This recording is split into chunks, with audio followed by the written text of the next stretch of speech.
જૂઠું બોલનાર વ્યક્તિને ઓળખવાની રીત. સામેનો વ્યક્તિ જૂઠ બોલે છે તો તેને જૂઠ કેવી રીતે પકડશો? તો ધ્યાનથી સાંભળો. ફક્ત તે જ જૂઠું બોલે છે જે સત્ય જાણે છે, કારણ કે જૂઠું બોલનારાઓ વાસ્તવિકતાથી વાકેફ ન હોય, પરંતુ જૂઠ બોલનાર હંમેશા સત્ય જાણે છે. એકલા માટે જૂઠ પકડવું એક કળા છે. મિત્રો, જ્ઞાન ગંગા ચેનલમાં આપનું સ્વાગત છે. આજનો વિડિયો ખૂબ જ ખાસ છે, કારણ કે આપણે એક એવી કળા શીખવા જઈ રહ્યા છીએ જે તમને જીવનના દરેક પગલા પર મદદ કરશે. જે લોકો પોતાનું જીવન સત્યના માર્ગ પર ચલાવવા માંગે છે તેમના માટે જૂઠાણું શોધવાની કળા શીખવી જરૂરી છે. આ વિડિયોમાં આપણે શીખીશું કે કેવી રીતે સરળતાથી જૂઠાણું ઓળખવું, કયા સંકેતો જોવા જોઈએ અને કઈ સાવચેતી રાખવી. પરંતુ તે પહેલા હું તમને ચાણક્ય અને તેમના શિષ્ય ચંદ્રગુપ્ત વિશે એક વાર્તા કહીશ. આ વાર્તા તમને પ્રેરણા આપશે જ નહીં, પણ તમને એ પણ શીખવાશે કે ચાણક્ય પોતાની તીક્ષ્ણ બુદ્ધિ અને અવલોકનથી ક્ષણભરમાં જૂઠાણું કેવી રીતે પકડી લીધું. તો આ વિડિયોને અંત સુધી જોવાનું ભૂલશો નહીં, કારણ કે આજે તમને કંઈક એવું શીખવા જઈ રહ્યા છો જે તમારું જીવન બદલી શકે છે. ચાલો શરૂઆત કરીએ. એક દિવસ ચંદ્રગુપ્ત પોતાના ગુરુ ચાણક્ય પાસે આવ્યો. તેના ચહેરા પર એક વિચિત્ર બેચેની હતી, જાણે તે કંઈક છુપાવી રહી હોય. ચાણક્ય તેની તરફ જોઈ અને શાંત સ્વરે પૂછ્યું, ચંદ્રગુપ્ત, શું વાત છે? આજે તમે થોડા ઉદાસ કેમ દેખાશો? ચંદ્રગુપ્તે સ્મિત સાથે જવાબ આપ્યો, ગુરુદેવ, કંઈ નહીં. હું ફક્ત યુદ્ધની તૈયારીમાં વ્યસ્ત છું. પણ તેની આંખો કંઈક બીજું જ કહી રહી હતી. ચાણક્ય જોઈ કે ચંદ્રગુપ્તનું સ્મિત કૃત્રિમ હતું અને તેના અવાજમાં થોડો ધ્રુજારી હતી. ચાણક્ય હસ્યો અને કહ્યું, ચંદ્રગુપ્ત, તું મારો શિષ્ય છે. તારે મારાથી કંઈક છુપાવવાની જરૂર નથી. મને કહો, શું વાત છે? ચંદ્રગુપ્તે ફરીથી હસીને પ્રશ્ન ટાળવાનો પ્રયાસ કર્યો. ગુરુદેવ, તું હંમેશા મારું મન વાંચે છે. ખરેખર કંઈ થયું નથી. પરંતુ ચાણક્યને સમજવામાં લાંબો સમય લાગ્યો નહીં. તેને 2 મિનિટમાં ચંદ્રગુપ્તનું જૂઠાણું પકડી લીધું. ચાણક્ય શાંત પણ મક્કમ અવાજમાં કહ્યું, ચંદ્રગુપ્ત, તમે જે કહ્યું તે સાચું નથી. તમે ગઈકાલે રાત્રે કેટલાક સૈનિકો સાથે ગુપ્ત બેઠક કરી હતી અને તમે તે યોજના મારાથી છુપાવી રહ્યા છો. શું હું સાચું કહું છું? ચંદ્રગુપ્ત સ્તબ્ધ થઈ ગયો.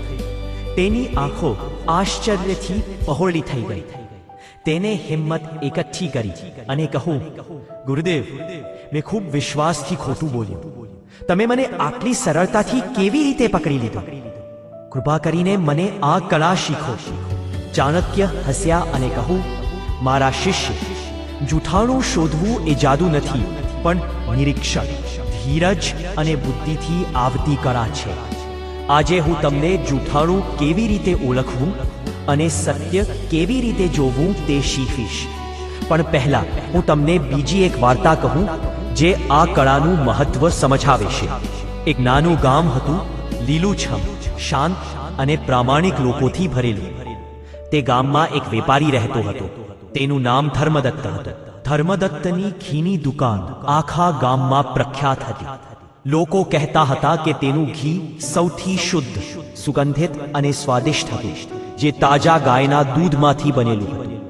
ધર્મદત્તની દુકાન હંમેશા ભીડ રહેતી. લોકો દૂર દૂરથી ઘી ખરીદવા આવતા હતા. તેમનો ધંધો ખૂબ ફૂલી ફાલી રહ્યો હતો. તેમની પાસે ધન, ખ્યાતિ અને પ્રતિષ્ઠા હતી. પરંતુ માનવ મન ચંચળ છે. સંપત્તિ મેળવ્યા પછી પણ લોભ નશો કરતો રહ્યો. સમય પસાર થતો ગયો. ધીમે ધીમે ધર્મદત્તના હૃદયમાં લોભ જાગ્યો. તેઓ માનવા લાગ્યા કે જો તેઓ ઘીમાં થોડું સસ્તું તેલ પેળવશે તો તેઓ વધુ નફો પ્રાપ્ત કરશે. તેમની દુકાન પહેલેથી જ પ્રખ્યાત હતી. કોઈને શંકા ન હતી. પહેલી વાર તેમને ખૂબ જ ખચકાટ સાથે આ કૃત્ય કરવાનો પ્રયાસ કર્યો. તેમને લોકો સમજશે તેવી અપેક્ષા ન હતી, પરંતુ આશ્ચર્યજનક રીતે એ દિવસે તેમનું બધું ઘી વેચાઈ ગયું. કોઈએ ઘીની ગંધ કે રંગ પર પ્રશ્ન કર્યો નહીં. આ જોઈને તેમનો આત્મવિશ્વાસ વધ્યો. હવે તેમને દરરોજ ઘીમાં તેલ પેળવવાનું શરૂ કર્યું. ખર્ચ ઘટતો ગયો, નફો વધતો ગયો. તેમનો હિસાબ સોના જેવો ચમકતો ગયો. તેમને એક નવો ઘર બનાવ્યો. તેમની દુકાનનો વિસ્તાર વધુ કર્યો અને ગામના મંદિરમાં દાન આપવાનું શરૂ કર્યું, જેથી લોકો તેમને ધાર્મિક વ્યક્તિ માને. પરંતુ તેમને એક વાત સમજાઈ નહીં. તમે ગમે તેટલું સત્ય છુપાવો, તે આખરે બહાર આવશે. ગામના કેટલાક વડીલોએ ધીમે ધીમે ઘીની ગંધ અને સ્વાદમાં તફાવત જોયો. તે ખાધા પછી બાળકોને પેટમાં દુખાવો થવા લાગ્યો. કોઈકે ગૃહિણીઓએ કહ્યું, તેનો સ્વાદ પહેલા જેવો નથી. પરંતુ કોઈએ ફરિયાદ કરવાની હિંમત કરી નહીં, કારણ કે ધર્મદત્ત હવે એક પ્રખ્યાત માણસ બની ગયો હતો. પરંતુ ગામમાં એક સંત આવ્યા. તેઓ દૂર દૂર સુધી પ્રવાસ કરતા. તેઓ જ્યાં પણ જતા સ્થાનિક મંદિરમાં રોકાતા અને લોકોના વિચારો સાંભળતા. જ્યારે તેઓ આ ગામમાં પહોંચતા ત્યારે તેમે પણ ધર્મદત્તની દુકાનમાંથી ઘી ખરીદ્યું. તેમે તેને સૂંઘ્યું, આંગળીઓ પર ઘસ્યું અને તેમના ચહેરા પર એક આછું સ્મિત આવ્યા. સંતે ગામ લોકોને બોલાવીને પૂછ્યું, ભાઈ, તમને નથી લાગતું કે આ ઘીમાં કંઈક ખોટું છે? લોકો ચૂપ રહ્યા, બોલવામાં ખૂબ ડરતા. સંતે હસીને કહ્યું, ઠીક છે, કાલે સવારે ગામના મંદિરમાં ભેગા થાઓ. હું ત્યાં સત્ય જાહેર કરીશ. બીજા દિવસે સવારે આખું ગામ મંદિરમાં ભેગા થયું. સંતે ધર્મદત્તને પણ બોલાવ્યો. બધાની નજર તેમના પર ટકેલી હતી. ઋષિએ એક વાટકીમાં ઘી લીધું, તેમાં થોડું કપાસ નાખ્યું અને દીવો બનાવ્યો. જ્યારે ઘીનો દીવો પ્રગટવામાં આવ્યો ત્યારે તેમાંથી કાળો ધુમાડો નીકળ્યો અને દુર્ગંધ પણ આવી. બધાને આશ્ચર્ય થયું. જો ઋષિએ કહ્યું, શુદ્ધ ઘી ક્યારે આ રીતે બળતું નથી, તે ચોક્કસપણે ભેળસેળયુક્ત છે. ધર્મદત્તનો ચહેરો ફિક્કો પડી ગયો. ગામના મુખીએ કઠોર અવાજમાં પૂછ્યું, સાચું કહો, તમે શું ભેળવ્યું છે? ધર્મદત્તે જૂઠું બોલવાનો ખૂબ પ્રયત્ન કર્યો, પરંતુ તે ઋષિની તીક્ષ્ણ નજર અને ગ્રામજનોની નજરથી બચી શક્યો નહીં. અંતે તેને કબૂલાત કરવી પડી. મેં ઘીમાં સસ્તું તેલ ફેરવ્યું. ગામમાં મૌન છવાઈ ગયું. જે લોકો વર્ષોથી તેના પર વિશ્વાસ કરતા હતા તેઓ શરમ અનુભવતા હતા. ધર્મદત્તે રડી પડ્યો. તેણે કહ્યું, મેં લોભથી આ પાપ કર્યું છે, મને માફ કરો. ઋષિએ શાંતિથી કહ્યું, જુઓ ભાઈ, પૈસા કમાવવાથી ખરાબ નથી, પરંતુ અપ્રમાણિક રીતે કમાયેલા પૈસા ક્યારેય સુખ લાવતા નથી. તમે મંદિરને જે કંઈ દાન આપ્યું તે વેડફાઈ ગયું, કારણ કે તેનું મૂળ પાપથી ભરેલું હતું. ધર્મદત્તે બધાને વચન આપ્યું, આજથી હું ક્યારેય ફેરસેર નહીં કરું. ગામ લોકોએ તેને એક તક આપવાનું નક્કી કર્યું, પણ સાવધાની સાથે બધું ખરીદવાનું પણ વચન આપ્યું. ચંદ્રગુપ્ત, આ વાર્તામાંથી તમે શું શીખ્યા? સૌથી મોટો પાઠ એ છે કે વ્યક્તિ ગમે તેટલો હોશિયાર હોય, તે સત્ય છુપાવી શકતો નથી. જૂઠાણાનો પડદો આખરે દૂર થશે. બીજું, વ્યવહારમાં પ્રામાણિકતા એ સૌથી મોટી સંપત્તિ છે. જે આ સત્યને પકડી લે છે તે જ સાચો ઉદ્યોગપતિ બને છે. આ વાર્તાનું ત્રીજું પાસું લોકોની આંખો છે. જો એક પણ વ્યક્તિ જાગૃત થાય તો તેઓ આખા ગામની આંખો ખોલી શકે છે, જેમ ઋષિએ કર્યું હતું. આનો અર્થ એ થયો કે જ્યારે સમાજની આંખો બંધ હોય છે ત્યારે અપ્રમાણિક લોકો ખીલે છે, પરંતુ જ્યારે જાગૃતિ આવે છે ત્યારે અપ્રમાણિકતાનો અંત આવે છે. અને ચંદ્રગુપ્ત, આ ઋષિએ ફક્ત વેપારીને સુધાર્યો નહીં, પરંતુ આખા ગામને શીખવ્યું કે આંખો બંધ કરીને સત્ય છુપાવી શકાતું નથી. જો ગામ લોકોએ શરૂઆતથી જ સત્યને ઓળખી લીધું હોત તો બાળકો ભેળસેળયુક્ત ઘીથી પીડાતા ન હોત. તેથી રાજ્ય પર શાસન કરતી વખતે અથવા કોઈ પણ પદ પર રહેતી વખતે તમારે પણ સતર્ક રહેવું જોઈએ. જ્યારે કોઈ દરબારી તમારી ખુશામત કરે છે ત્યારે તેના શબ્દો પાછળના હેતુઓ જુઓ. જ્યારે કોઈ સલાહ આપે છે ત્યારે તેના હૃદય પાછળના સત્યને સમજો. દરેક શબ્દ, દરેક હાવભાવ, દરેક સ્મિત પાછળના સત્યને સમજો. અને યાદ રાખો, લોભને વશ થઈ ગયેલા વેપારીએ તેની પ્રતિષ્ઠા ગુમાવી દીધી છે. આજે પણ ગામ લોકો તેને શંકાની નજરે જુએ છે. એકવાર વિશ્વાસ તૂટે છે ત્યારે વ્યક્તિનો વિશ્વાસ ફરી ક્યારે પહેલા જેવો રહેતો નથી. ચંદ્રગુપ્તે માથું નમાવ્યું અને કહ્યું, આચાર્ય, હું સમજુ છું. હું સત્યને રાજ્ય અને જીવનમાં સૌથી મોટો ધર્મ માનીશ. ગમે તેટલી લાલચનો સામનો કરું, હું ક્યારે અન્યાય કે છેતરપિંડી નહીં કરું. ચાણક્યે પછી કહ્યું, ચંદ્રગુપ્ત, હું કેટલાક નિયમો શેર કરવા જઈ રહ્યું છું જે તમને સરળતાથી જૂઠાણું ઓળખવામાં મદદ કરી શકે છે. પરંતુ આ કલા માટે ધીરજ, સમજદારી અને નિષ્પક્ષતાની જરૂર છે. તો ચાલો દરેક નિયમને કાળજીપૂર્વક સમજીએ. નિયમ 1, શરીરની ભાષા પર ધ્યાન આપો.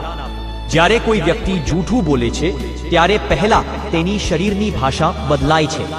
તેના શબ્દો ગમે તે બોલે તેના હાવભાવ સત્યને ઉજાગર કરે છે. આ નિયમ સમજવામાં સરળ છે. ઉદાહરણ તરીકે, જો કોઈ તમારી સાથે વાત કરી રહ્યું હોય અને વારંવાર પોતાની નજર ફેરવે તો તે શંકાની નિશાની હોઈ શકે છે. સામાન્ય રીતે જે વ્યક્તિ સત્ય કહે છે તે બીજા વ્યક્તિની આંખમાં હિંમતભેર જુએ છે. જો કે જૂઠું બોલનાર વ્યક્તિ આંખનો સંપર્ક ટાળે છે અથવા વારંવાર નીચે જુએ છે. લોકો ઘણીવાર તેમના મોં અથવા નાકને વારંવાર સ્પર્શ કરે છે. આ તણાવની નિશાની છે. જ્યારે મન જૂઠું બોલે છે ત્યારે શરીર તણાવ અનુભવે છે અને હાથ અનૈચ્છિક રીતે મોં, નાક અથવા ગરદન તરફ આગળ વધે છે. વધુમાં પગની ગતિવિધિઓ પણ ઘણું બધું પ્રગટ કરે છે. જૂઠું બોલનાર વ્યક્તિ વારંવાર તેના પગ ખસેડી શકે છે. તે ખુરશીમાં અસ્વસ્થતાપૂર્વક બેસી શકે છે અથવા વારંવાર સ્થિતિ બદલી શકે છે. આ બધી હિલચાલ તેની ગભરાટનું પરિણામ છે. નિયમ 2, તેના અવાજના વળાંકને સમજો. બીજો મહત્વપૂર્ણ નિયમ એ છે કે વ્યક્તિના અવાજ પર ધ્યાન આપો. જ્યારે પણ કોઈ વ્યક્તિ જૂઠું બોલે છે ત્યારે તેના અવાજમાં થોડો ફેરફાર થાય છે, ભલે તેને પોતાને ખ્યાલ ન હોય. ઉદાહરણ તરીકે, જો કોઈ વ્યક્તિ સામાન્ય વાતચીતમાં ધીમેથી બોલે છે પરંતુ કોઈ ચોક્કસ પ્રશ્ન પૂછવામાં આવે ત્યારે અચાનક તેનો અવાજ વધુ ઊંચો અથવા કર્કશ થઈ જાય છે, તો તે સૂચવી શકે છે કે તે પ્રશ્નથી અસ્વસ્થ છે. તેવી જ રીતે જો તેનો અવાજ અચાનક વિક્ષેપિત થઈ જાય, જેમ કે હું છું, તો આ પણ જૂઠું બોલવાની નિશાની છે. ક્યારેક જૂઠું બોલનાર વ્યક્તિ બીજી વ્યક્તિને સમજવા માટે વારંવાર તેના શબ્દોનું પુનરાવર્તન કરે છે. તે કહી શકે છે, ના ના, હું ત્યાં બિલકુલ નહોતો, ખરેખર નહોતો. આ પુનરાવર્તન સૂચવે છે કે તે તેના જૂઠાણાને મજબૂત બનાવવાનો પ્રયાસ કરી રહ્યું છે. બીજો મહત્વપૂર્ણ પરિબળ તેના અવાજનું કંપન છે. નર્વસ જૂઠું બોલનાર ભલે તે પ્રયાસ કરે પણ સંપૂર્ણપણે સ્થિર અવાજ જાળવી શકતો નથી. તેનો અવાજ ભેજવાળો, થોડો ધ્રુજતો અથવા ઝડપી બને છે. અનુભવી શ્રોતા તરત જ આ ધ્રુજારી શોધી શકે છે. જો કે અહીં સાવધાની રાખવી જરૂરી છે. કેટલાક લોકો સ્ટેજ પર બોલતી વખતે અથવા અજાણ્યાઓ સાથે વાત કરતી વખતે પણ ગભરાટથી આવા સંકેતો આપે છે. તેથી ફક્ત અવાજના આધારે તારણો કાઢશો નહીં. ચહેરાના હાવભાવ, આંખની ગતિવિધિઓ અને શરીરની મુદ્રા ધ્યાનમાં લો. નિયમ 3, વાર્તામાં વિરોધાભાસ શોધો. જ્યારે કોઈ વ્યક્તિ જૂઠું બોલે છે ત્યારે તેમાં નિવેદનો વિરોધાભાસી હોય તે સ્વાભાવિક છે. સત્ય એક જ હોય છે. તેથી સત્ય બોલનાર વ્યક્તિ હંમેશા એક જ વાર્તા કહે છે. જો કે જૂઠું બોલનારને વારંવાર તેમાં નિવેદનો ફરીથી શોધવા પડે છે અને આ પ્રક્રિયામાં તે ક્યાંક ભૂલો કરે છે. ઉદાહરણ તરીકે, ધારો કે કોઈ કહે છે, ગયા કાલે આખો દિવસ ઘરે હતો, પરંતુ થોડા સમય પછી કહે છે, મિત્રને મળવા બજારમાં ગયા હતા. આ એક વિરોધાભાસ છે. બંને નિવેદનો એક સાથે સાચા ન હોઈ શકે. આ છે લોકો કેવી રીતે પોતાના નિવેદનો બદલતા રહે છે અને જુઠ્ઠાણાના સ્તરો ખુલતા રહે છે. જો તમે શાંતિથી અને ધીરજપૂર્વક તેના પહેલાના અને પછીના જવાબોની તુલના કરો છો તો તમને આ તફાવતો દેખાવા લાગશે. ખાસ કરીને જો તમે તેને એક જ પ્રશ્ન અલગ અલગ રીતે પૂછો છો. ક્યારેક જ્યારે તમે ફરીથી તે જ પ્રશ્ન પૂછો છો ત્યારે તેનો જવાબ બદલાઈ જાય છે. આ પણ જુઠ્ઠાણાની નિશાની છે. પણ અહીં પણ સાવધાની રાખવી જરૂરી છે. કેટલાક લોકો સ્વાભાવિક રીતે લાંબી વાતો કરે છે. તેથી પહેલા આ આદતને સમજો. કોઈ ચોક્કસ વિષય પર તેમની વાતચીત અસામાન્ય રીતે લંબાઈ જાય ત્યારે સાક્ષાત રહો. 7મો નિયમ, તમારી સહજતા પર વિશ્વાસ કરો. આપણા બધામાં એક કુદરતી લાગણી હોય છે જેને આંતરડાની લાગણી કહેવાય છે. જ્યારે પણ કોઈ જૂઠું બોલે છે ત્યારે આપણી અંદરનો એક નાનો અવાજ તમને કહે છે કે કંઈક યોગ્ય નથી લાગતું. આ સહજતાને અવગણશો નહીં. જો કોઈ તમારી આંખોમાં જુએ છે અને કહે છે કે તે સાચું બોલી રહ્યો છે પરંતુ તમને શંકા છે, તો આ લાગણી પર ધ્યાન આપો. તમારું અર્ધજાગ્રત મન આ સંકેત આપવા માટે વ્યક્તિના ચહેરા, શરીરની ભાષા, શબ્દો અને સંજોગોમાંથી બધા સંકેતોને જોડી દે છે. જો તમે તમારા જીવનમાં આ 7 નિયમો સતત લાગુ કરશો તો તમે પણ થોડા જ સમયમાં વાસ્તવિક અને નકલી વસ્તુઓ વચ્ચેનો તફાવત શીખી શકશો.